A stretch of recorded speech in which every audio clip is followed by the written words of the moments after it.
Hello everybody and welcome back to Asagao Academy. When last we left off, we had given some flyers to Satch to help with the whole library book search, and we're still getting really weird vibes from the normal Boots Club, but the Hidden Block Club seems to be kind of throwing out some friendly vibes and kind of sympathetic votes for us, strangely enough. But we went off to the cafeteria, and actually we just came out of Poppy Hall, and Mai stopped dead in her tracks. By the way, Mai is acting weird, so who knows what's going on there. Oh shoot! What's wrong? I forgot my lunch money. Would you mind waiting here? I'm gonna run back and get it. Mai's forgetting a lot of stuff, and it's annoying and it's a red flag. Okay, I have more than enough for both of us. Really? Is it okay if I mooch off you? Yeah. Sure. Mai jumped to my side, giving me a great big hug. Hana, you're the greatest. I promise I'll pay you back. You better. It wasn't like I could afford to be giving people handouts, especially not for Asagao's crazy expensive food. Come on, let's go. I'll tell you a secret in return. What's that? Once, I saw Jeff shoving hamsters with helmets on them into tiny little cannons. Oh my god. Oh my god, those poor hamsters, but also the image though. Oh my god. What? What? He was trying to shoot them off into space. I mean, creeps found him in time and stopped him. I think he might have kept the hamsters too. Thank goodness. Maybe. I think I'd rather have death by cannon than go home with creeps. You have a point there. And now you know why Jeff's called Space Hamster. Let's go to lunch while I still have an appetite. Deal. We waited in line for our food, conscious of several stares shooting in our direction. Ignore them. Look, we get strawberry shortcake today. Yeah, great. I hated being stared at. We gathered food onto our trays and began the slow walk to the back of the cafeteria where our table was now located. Why did the normal Boots Club sit in the middle of the cafeteria? We had to walk past them and everyone was watching? I tried to concentrate on the smell of strawberries and ham wafting from my tray, but only found myself thinking of Jared's cologne. Ugh, get a grip. As we trudged past them, Mai nudged me and smiled in their direction. No one was looking. They were all suddenly engrossed in their chopsticks and spoons, everyone except Satch. Just before we made it to our table, something caught my attention. Jeff was smiling and waving at us. After a pause, the rest of the Hidden Block Club joined in. Oh! Mai and I smiled and waved in return and sat down at our table with lifted spirits. Neither of us looked at the other, but we were thinking the same thing. The normal Boots Club wasn't the center of the universe, and really, why did we expect anything different from them? So, you know what I've been thinking? That's a bad sign. Rude. Who do you think would take the boots, and why? The normal Boots Club is almost universally beloved. Why is that, anyways? They're a group of crazy hot men surrounded by pubescent girls. You do the math. Right, got it. Well, Maybe they have a crazy fan that took it? Then she wanted to go get their attention. Seems an odd way to do it. They'd hate you afterwards. They say the opposite of love is indifference, not hatred. No, there has to be something in it for them. You don't think the Hidden Block Club? We glanced over at their table. We waved at him. Caddy beamed and waved back. Ian rolled his eyes. I thought it was them at first, but now I don't think so. They're a lot nicer than I thought they were. yeah. I agree. There's no way they'd do it. Plus the normal Boots guys are their friends. And the boots were locked up. Someone had to get access when no one was looking. School official? You think? Yeah, I mean the librarian hates everyone in our school, and Satch in particular. And plus there's that creepy nurse. Ugh, forgot about him. Why does he wear that mask? I heard he killed his cat, now he thinks the soul's inside it. Ugh, he wouldn't have killed a cat, would he? Rumor has it if you take the mask away from him, half of his face is burned. What?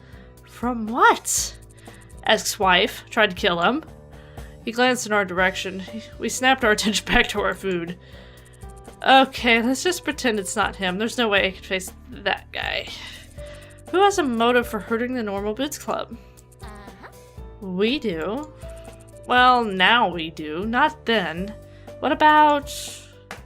A clatter rang out and a hush fell across the cafeteria. Muffled, angry voices came from the middle of the room. Shane and Satch seemed to be having some sort of disagreement. Shane was waving his arms wildly and pointing... towards us? Satch shook his head vehemently. PBG grabbed Shane's shoulder, but Shane shook it off. Finally, he seemed to settle down. I think it's Shane. Honestly, I think he wanted a reason to go and raise a fuss about him, truth be told. Staring at the floor, he said something. The rest of the group stared at him in shock. After a brief pause, Satch gathered up his things and took leave of the table. He's not leaving the club. What? No way. That can't be right. Satch strode across the cafeteria, stopping just over our table. Heat radiated off of him. He was still upset, though his expression didn't suggest it.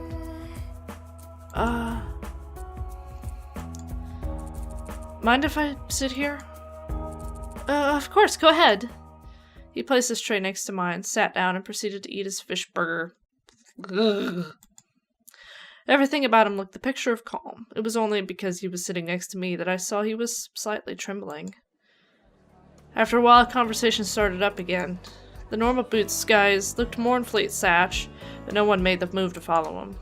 Satch ignored them. So... Hana. I think you're innocent. Thank you. I couldn't let this keep going. Friends don't do this. People shouldn't do this. I can understand why, but they were letting fear cloud their compassion. I just couldn't do it. A small warmth bloomed within me, and tears pricked the back of my eyes. Do you think I'm innocent too? Satch turned to Mai, who looked at him uncertainly. Well, I trust Hana's faith in you. Oh, well, good. I think... Let's talk about something happier. How about? The rest of the lunch passed comparatively uneventfully. The Hidden Block guys each gave Satch a pat on the back on their way out, with the exception of Caddy, who shook his hand. The Normal Bootsmen continued to ignore Mai and me. Before we knew it, class ended and the day was over. That night I lay on my bed watching an anime about loony high school girls when there was a knock on the door. Do you know who that is? No. Ah, well, you'll get it. Rude. I pushed myself off the bed and opened the door. Hana. Hey, Hana! Hey. Satch, what are you doing here? He was beaming at me, hopping up and down like a kid at an amusement park. There's something I want to show you. Will you come with me? Sure. Mai, I'll be back later, okay? Mai only grunted in return. Together, Satch and I crossed to Bluebell House. Oh, like the ice cream? Do they have a Bluebell factory on their campus? Oh, jealous! I've been working on this for a long time, at least a few years, but I think I finally made up a breakthrough. I wanted to test it out, but things have been kind of tense lately, so I don't think I can ask Jared to do it. Yeah. Then I remembered I had you, and you said you wanted to help me out, so I finally figured out something you could do. He was talking a mile a minute, and I barely registered what he was saying before we found ourselves in his room. It was just as Spartan as I anticipated, being the love child of Jared and Satch. Yeah, Jared is out right now, that's why I came so late. Where is he? He had to go into the city for some reason. He did not look happy about it. He went to his closet and pulled out a large blanketed lump. Here it is! He removed the covering with a flourish. On the floor in front of me was some kind of machine. Wires connected a helmet with a visor to an oddly shaped, almost square box. Nope, return. Satch kneeled next to it and started fiddling with a few things. See, I can test it myself, but it's a little harder because I'm the one who made it. I know how it's supposed to work. I have expectations. Really? Expectations? Is it a time machine? It's everything with this, so I don't know if it's actually working or if I'm manipulating it somehow. Plus, I can't evaluate the effects when I'm wearing it. I'm not sure if my perception of time is whack, or if, again, I'm messing up the... you shouldn't be hearing this, or I'll mess up your run-through. Don't mind me. But what is this? A virtual reality machine. At least that's what I hope it is. But no more questions. They'll ruin your experience. Satch flipped a number of levers and the machine began to hum at a dangerously high pitch. Noticing my worried glance, Satch chuckled. Don't worry, this thing is completely safe. I fell asleep wearing it once. Even Jared didn't notice. Were they deaf or something? That thing was giving me a headache. Finally, he finished whatever he was doing and held the helmet out to me. You really want me to do this? Well... Please? Wouldn't you, Hana? He looked at me, eyes shining. It was the cutest thing I ever saw. I couldn't say no to those dimples. Fine, hand it over. Oh, look at him, it's so cute! Oh, it's so cute! The helmet was surprisingly heavy. I took my glasses off and set them down. I wondered whether my neck would be okay wearing it for so long, but when I slid it over my head, the cables fell across my back and eased the weight somewhat. I couldn't see anything inside the helmet. Not even Satch's room. Sweat started to build on the felt lining. Copacetic. Okay, I'm gonna turn it on now, alright? If you say so. In his excitement, Satch couldn't seem to tell that I was at all apprehensive.